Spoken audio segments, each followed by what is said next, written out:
quand vous avez une classe politique de qualité, vous avez un leadership collectif fort, vous avez un pays debout. Quand vous regardez depuis qu'on est indépendant jusqu'à ce jour, notre élite est très faible. Donc il faut la renouveler, il faut la changer. Ce n'est pas 100%, même à 80%. Ça signifie qu'il faut qu'il y ait d'autres personnes, d'autres têtes, d'autres idées. Bonjour à tous et bienvenue dans cette petite tranche d'analyse de la situation politique de la RDC mais aussi de l'Afrique. Et aujourd'hui, nous allons nous appesantir sur la situation qui sévit en République démocratique du Congo, déjà le 23 octobre 2020, à travers un discours à la nation, le chef de l'État de la RDC, Félix Antoine Tshisekedi, avait soulevé des limites de la coalition FCC et CACH. Il avait appelé à des consultations et au terme de ces consultations, le chef de l'État est revenu devant le peuple congolais pour mettre officiellement fin à la coalition FCC CACH et débuter effectivement cette plateforme qu'elle a mis en place, l'Union sacrée pour la nation. On en parle avec Freddy Mulumba Kabouaï, politologue, analyste, écrivain, vous le connaissez, directeur général adjoint de la RTNC. Freddy Mulumba, bonjour. Bonjour cher ami. Vous avez suivi les péripéties politiques et le discours du chef de l'État, la situation politique, vous la connaissez. Aujourd'hui, quel est le sens que nous pouvons donner ou vous pouvez donner à l'union sacrée de la nation mise en place par le chef de l'État? Oui, je pense toujours dire qu'il faut faire appel à l'histoire. Une lecture historique s'impose pour comprendre les discours du président Félix Tshisekedi et tout le processus qu'il a déclenché. En fait, dans l'histoire du Congo, quand il y a des périodes difficiles, les Congolais ont toujours tendance à se mettre d'accord pour résoudre des crises et trouver des solutions. Quand j'ai fait appel à l'histoire, c'est pour dire à la nouvelle génération, surtout qui ne connaît pas très bien l'histoire de ce pays, en 1960, quand les pères de l'indépendance sont partis donc, à la conférence de Bruxelles, à la table ronde, il y a eu un problème qui s'est posé. Il fallait qu'on trouve des gens qui devraient représenter les Congolais. Il y avait des discussions entre les Congolais. Mais pour la première fois, ça a surpris beaucoup plus le Belge, les Congolais ont créé les fonds communs des Congolais avant d'aller à la table ronde. Ils ont décidé d'arracher l'indépendance du Congo et de l'unité du pays. Ça a été un succès, on a eu l'indépendance dans un Congo uni.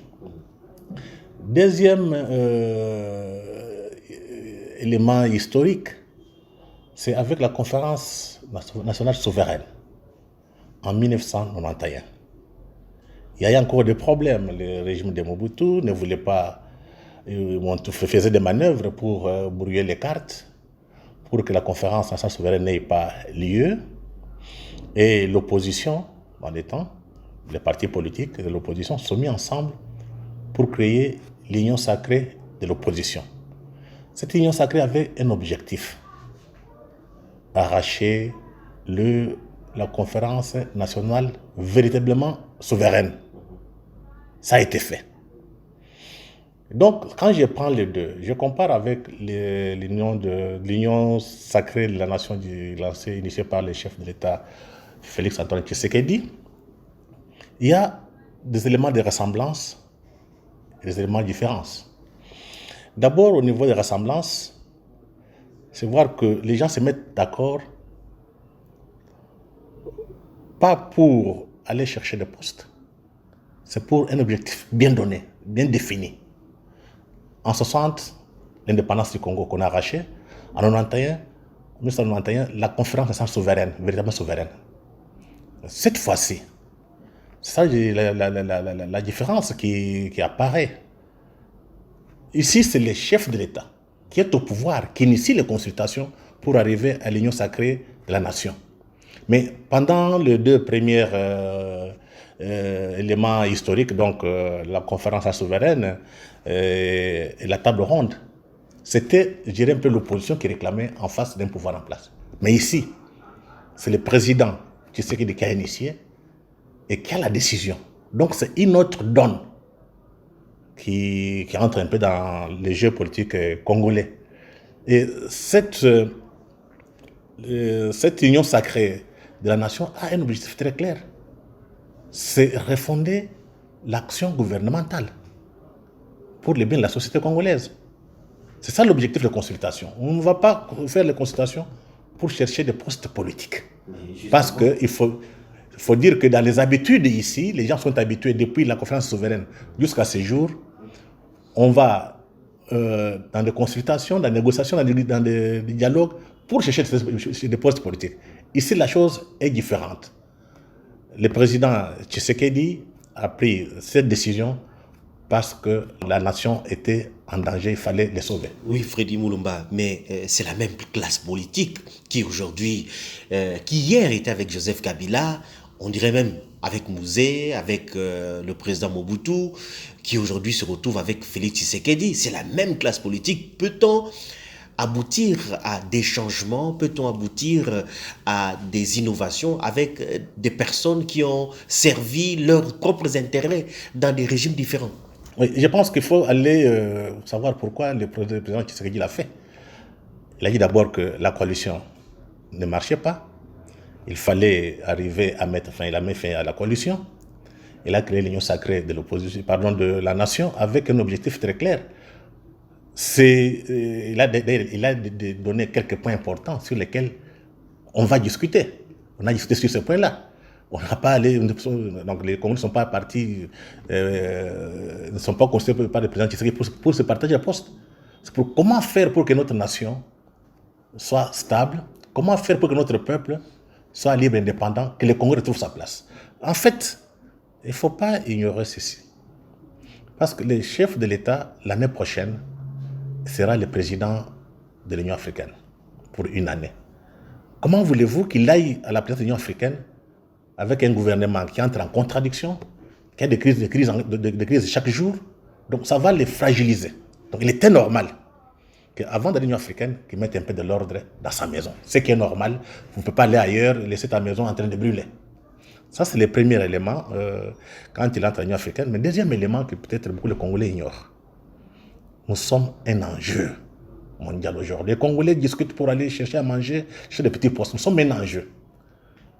Les Américains, d'abord, je rappelle, avant les élections en 2016, il y a eu un think tank américain de consul, Atlantic Consul. Et celui qui avait écrit l'article, c'est un chercheur de là, qui est très bien connu dans les milieux intellectuels. Il avait fait l'article intitulé « Pourquoi le Congo est important ». Il a dit que le Congo pèse plus de 24 000 milliards de dollars. Et avec tous les minéraux stratégiques, l'Amérique a intérêt à s'intéresser au Congo. L'article est sorti en 2016, au mois de mars. C'était avant que Tshisekedi soit au pouvoir.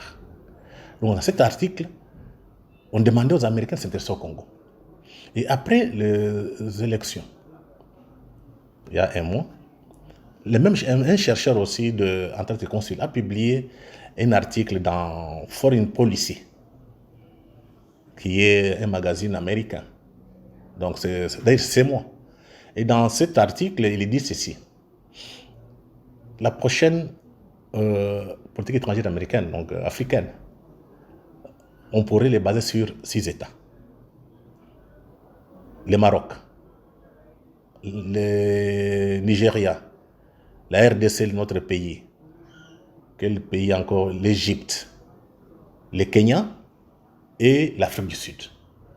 Donc dans cette nouvelle politique, on a besoin de grands pays avec qui il faut traiter. Donc les histoires des petits pays sont abandonnées. Donc c'est une nouvelle donne qui arrive. Mais on ne peut pas avoir un grand pays quand vous avez le leadership faible. Donc, des amis américains attendent des Congolais un leadership fort. Quand le leadership, ce n'est pas un individu. Ça signifie qu'une classe politique, des élites au niveau de la société, élites religieuses, politiques, élites intellectuelles, élites médiatiques, donc toutes les élites, il faut qu'on sente qu'il y a un leadership qui émerge. Et quand il y a des problèmes du pays, ces élites parlent. Donc ça signifie qu'il faut des gens de qualité. Donc ce que les Américains attendent de nous, attendent du président Tshisekedi, que le Congo reprenne sa place qu'il avait en 1960. C'est ça la réalité. Ce n'est pas question d'individu. Donc il faut voir, il faut que les gens comprennent.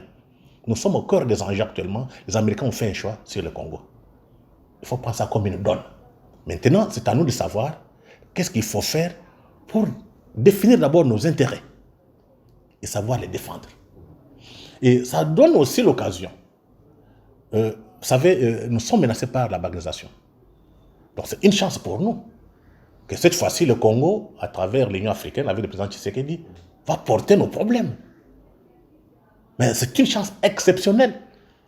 Et n'oubliez pas, ça fait plus de 54 ans, 57 ans à peu près, depuis que Naï, la présidence de l'Union africaine, du temps de Mobutu.